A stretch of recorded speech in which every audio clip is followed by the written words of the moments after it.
नमस्कार, मैं Amit Dubey, realty Insta private limited Gurugram से। आज मैं बैठा हूँ धुलेरा स्मार्ट सिटी में, TP1 के करीब। अभी हम बैठे हैं दीप सिटी में। यहाँ पर हमारे साथ हैं मिस्टर मयंक गुजराल जी।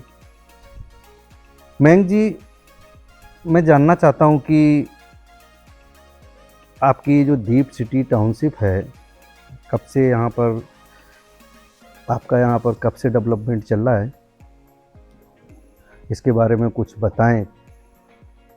देखिए, हम लगभग 2012 से एग्जिस्ट करते हैं धुलेरा में। हम लैंड एक्वायर कर रहे हैं 2012 से। यहाँ पर हमने अपनी टाउनशिप लॉन्च कर दी थी 2016 में। You can see this is ready to move, we are sitting here. Yes yes. एक सवाल है जो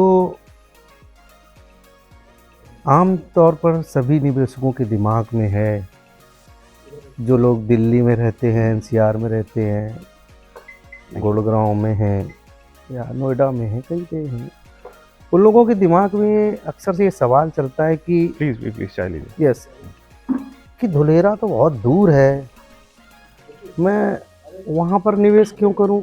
उसके कुछ आप बताना चाहेंगे इसके बारे में? देखिए, पहले गुड़गांव एक बंजर था, ठीक है, वहाँ पे सिर्फ जंगल था। नोएडा की बात करूँ, नोएडा फार्मलैंड हुआ करते थे।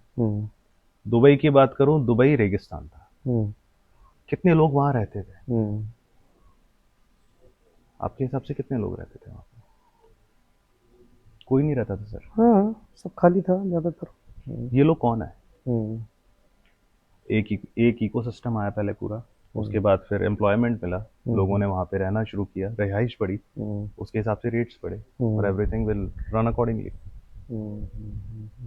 नहीं तो अभी भी जनता तो, जैसे आमतौर पर लोग इन्वेस्टर कहते हैं कि जब गुड़गांव में ही अभी ROI मिल रहा बढ़िया, नोएडा में इतनी अच्छा प्रोग्रेस हो रहा है, तो मैं यार इतनी दूर धुलेरा में जा करके अपना निवेश क्यों करूं? सर, आपके हिसाब से आपने 3 लोकेशंस का मेरे से नाम लिया, गुड़गांव, नोएडा और दुबई। तो इन तीनों जगहों पे आपके हिसाब से क्या ROI आता होगा? देखिए, अगर मैं एवरेज बात करूं, जितना मुझे पता है गुड़गांव में आपका 5 to 6% कमर्शियल। कमर्शियल जहां आप कोई शॉप लेते हो या कुछ भी लेते हो, जैसे करोड़ रुपए की दुकान है, तो 50,000 रुपए का लमसम रेंट आता है, अगर वो बहुत अच्छी चल रही है तो। ठीक है। अगर मैं बात करूं नोएडा की, इससे नॉर्मल ही रहता है, इतना ही रहता है, लगभग 6% का थंब रूल है कमर्शियल का। दुबई में रिटर्न अच्छा है, नो डाउट, 10% तक रिटर्न आता है आपका। अब अगर मैं धुलेरा की जहाँ बात करता हूँ, आपने मेरे से क्वेश्चन ये किया कि ROI कितनी आती है। सर, धुलेरा में इस वक्त अगर आप एक नॉर्मल प्लॉट खरीदते हो 12 लाख रुपए का, ठीक है, 100 गज का, इसमें आप कंस्ट्रक्शन करते हो, आप मोटा मोटा 8-10 हज़ार रुपए का पर स्क्वायर यार्ड का रेट मान लो, ठीक है, तो आप मान के चलो 22 लाख रुपए आपका खर्च हो गया। जी जी। अब 22 लाख रुपए में आप ग्राउंड प्लस 1 बनाते हो, ठीक है, 1 BHK डालते हो उसके ऊपर। आपको क्या लगता है यहाँ पर 1 BHK का रेंटल कितना होगा? आप धुलेरा में बैठे हो, आप मेरी टाउनशिप में बैठे हो, आप क्लब हाउस में मेरे बैठे हो। मेरे ख्याल से तो 10,000 15,000 के आसपास ऐसा कुछ होना चाहिए। मिनिमम 15 मानो, 12 मान लेता हूँ। 12,000 अगर आपका रेंटल आ रहा है 1 BHK का, सॉरी, तो आपका 24,000 रुपये का रेंटल हो, 22 लाख रुपए आपने लगाए थे, तो इसके अकॉर्डिंग आपका एनुअली रिटर्न कितना रहा? आप जब कैलकुलेट करोगे ऑन पेपर पैन, तो वो 10% से ज़्यादा आता है। तो ROI का पोटेंशियल तो ऑब्वियसली है। वो तो आपकी बात सही है, लेकिन अभी तो यहाँ पर कुछ इतना डेवलपमेंट नहीं दिखाई दे रहा है तो सॉरी, तो रेंट पे यहाँ पर तो समझ में नहीं आ रहा कि रेंट कौन कौन यहाँ किराए पर लेगा करके भाई। जी, समझ सकता हूँ। देखिए, यहाँ पर जितनी ऑपरेशनल है, जब आप देख कर आए हो, आपने रिन्यू देखा, रिन्यू में जितना एम्प्लॉय काम करता है, लगभग कितना रिन्यू में होगा एम्प्लॉय? रिन्यू में लगभग 5-6 एम्प्लॉय काम करता है। तो जितना रिन्यू में काम करता है, टाटा में काम करता है, आपने देखा ये किस तरीके से कंस्ट्रक्शन चल रहा है। एल&टी के एम्प्लॉयज़ यहाँ पे काम कर रहे हैं, टोरेंट में भी एम्प्लॉयज़ है और HP पे भी एम्प्लॉयज़ हैं, और जितने भी एम्प्लॉयज़ यहाँ पे काम करते हैं, आप जब देख रहे हो तो आपको सब कुछ इस तरीके से लग रहा है जैसे कुछ नहीं है। तो सीधी बात है, उनके लिए भी रहने के लिए कोई जगह नहीं है। वो सारे लोग रहने के लिए या तो भावनगर जाते हैं, अहमदाबाद जाते हैं। If I provide them a livable society, so इससे बेहतर तो कुछ हो ही नहीं सकता था। उन लोग को एक घर मिलता है, उन लोग को 100 किलोमीटर और 70 किलोमीटर डेली, मतलब 140 किलोमीटर डेली अगर वो भावनगर भी जा रहे हैं या फिर वो अहमदाबाद भी जा रहे हैं, तो 200 किलोमीटर डेली ट्रैवल करते हैं लगभग।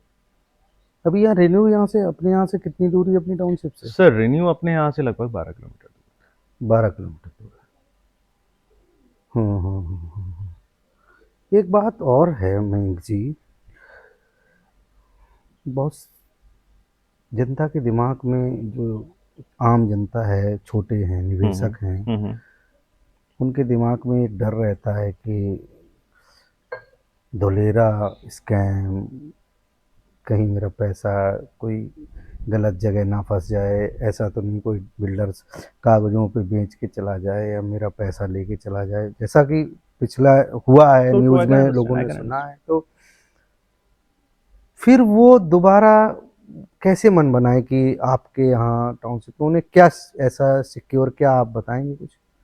देखिए, पहली चीज़, मैं साफ काम करता हूँ, मैं MLM नहीं करता। आप मुझे पैसे दो, मैं आपको प्लॉट दूंगा, रजिस्ट्री कराऊंगा, पोजीशन दूंगा। आपको कंस्ट्रक्शन करानी है, आप कल कंस्ट्रक्शन करा सकते हो। इससे बेहतर। और देखिए, गुजरात का बहुत सिंपल फंडा है। यहाँ पे 1-1 इंच का हिसाब है। यहाँ पर जितने भी डेवलपर, आप बहुत सारे डेवलपर देखते हुए आए होंगे, तो जितने भी डेवलपर्स आपने देखे होंगे अब तक, कोई भी डेवलपर ऐसा नहीं होगा जिसका पेपर वर्क क्लीन नहीं होगा। गुजरात में किसी का पेपर वर्क क्लीन नहीं है तो वो नहीं बेच सकता। Simple and transparent. मेरा पेपर वर्क क्लीन है और मेरी township ready to move. Paper work clean में क्या क्या है आपके पास? देखिए, आपके NA क्लियर होना चाहिए, आपका NOC होना चाहिए, आपका जो नक्शे हैं वो पास होने चाहिए गवर्नमेंट से। ये क्लियरेंस आपको चाहिए होता है। अच्छा, इसके अलावा और भी कुछ क्या गवर्नमेंट से अप्रूवल की ज़रूरत पड़ती है क्या? मैं आपको अभी पोजीशन दे रहा हूँ, so I don't need RERA right now, क्योंकि रेरा की रिक्वायरमेंट हमेशा अंडर कंस्ट्रक्शन प्रॉपर्टीज को होती है। अच्छा, गुड। एक गुड़गांव में या दिल्ली में बैठा इन्वेस्टर, एक आम आदमी, अगर आप ये सोचता है कि, एक अपने यहाँ कहावत है हमारे यहाँ कि लड़की और ज़मीन नज़रों के सामने होनी चाहिए, तभी वो सुरक्षित रहती हैं।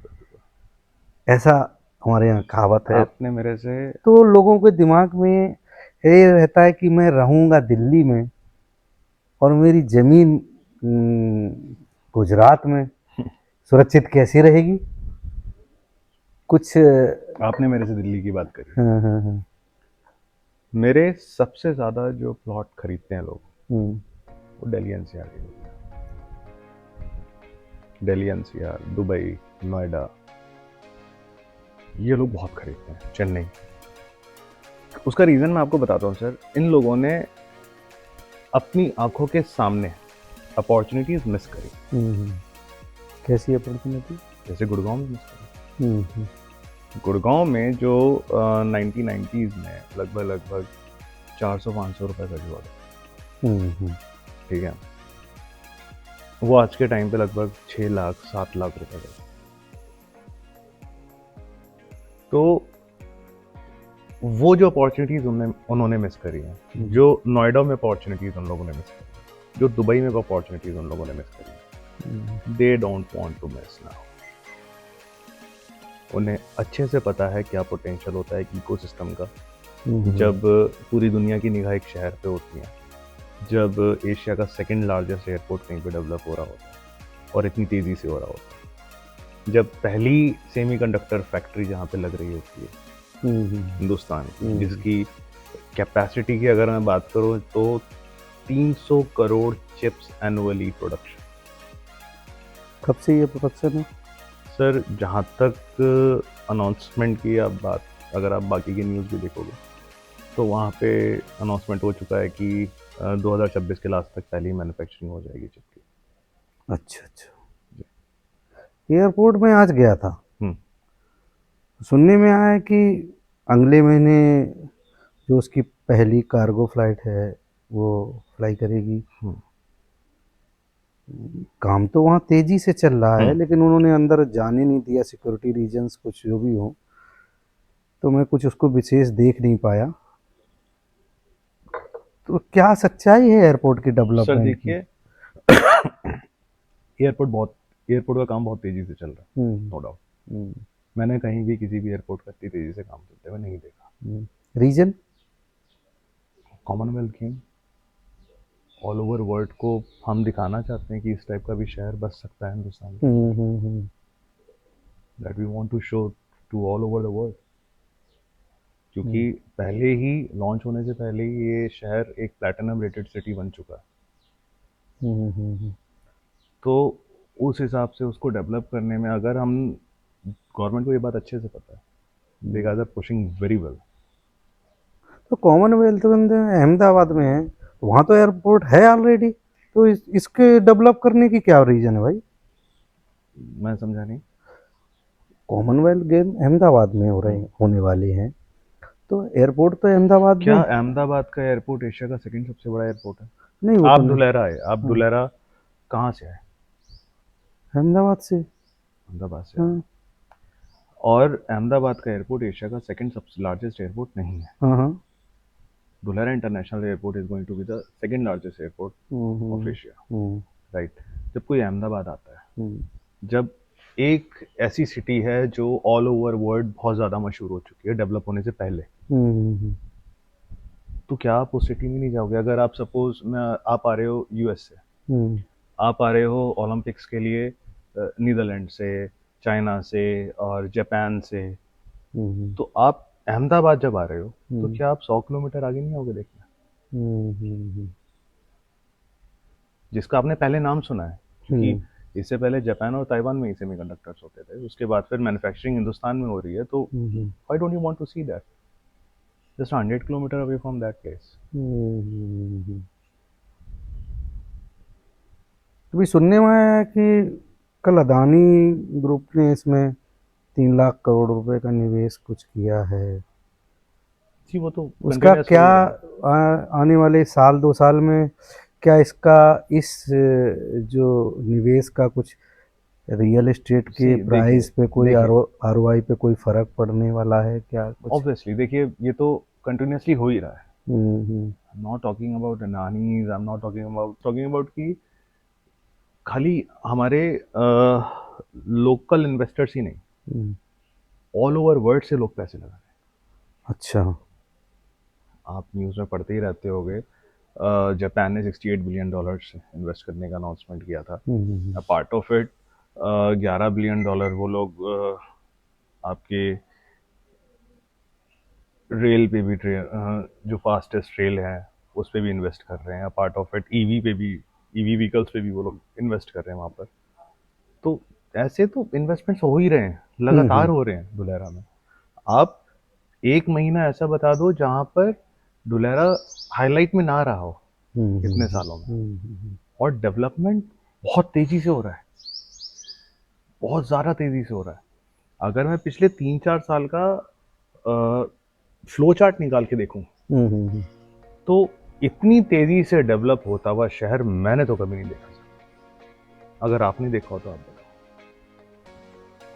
गुड। अभी आपके यहाँ पर कितने फेज कंप्लीट हैं? सर, मेरी जो टाउनशिप है वो 250 बीघा में 250 बीघा इज अप्रॉक्स 100 एकड़। तो मेरे 4 फेजेस की टाउनशिप, जिसमें 51+ एमिनिटीज मैं प्रोवाइड कराता एमिनिटीज़ की बात करें तो मेन क्या क्या एमिनिटीज़ हैं हूँ। जो एक तो यहाँ आप पे सर क्लब हाउस में बैठे हो, हाँ हाँ हाँ good. This is ready to move हाँ वो राइट अभी है नहीं यहाँ पे नाउ। किसी के पास। गुड। जी जी जी। और रिक्रिएशनल और health, commercial, sports, I am providing a lot of things over there.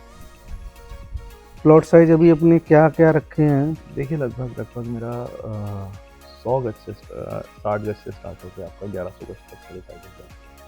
अलग अलग टाउनशिप्स की अगर मैं बात करूँ, I have multiple townships over there. इन्होंने डीप सिटी में क्या क्या डेवलपमेंट्स किए, क्या क्या एमिनिटीज, क्या एडवांटेज है यहाँ पे, पब्लिक का पैसा किस तरीके से यहाँ सिक्योर है, उनको क्या आरओआई मिलेगा, भविष्य में जो उनको कितनी यहाँ ग्रोथ है, ये सारी चीज़ों का डिस्कस अभी हम लोग मयंक जी से कर रहे थे। बहुत अच्छा लगा मयंक जी, थैंक यू आपने सो ये मच सर, जानकारी थैंक यू दी। So much, thank you. Thank you so much, pleasure talk to you, thank you.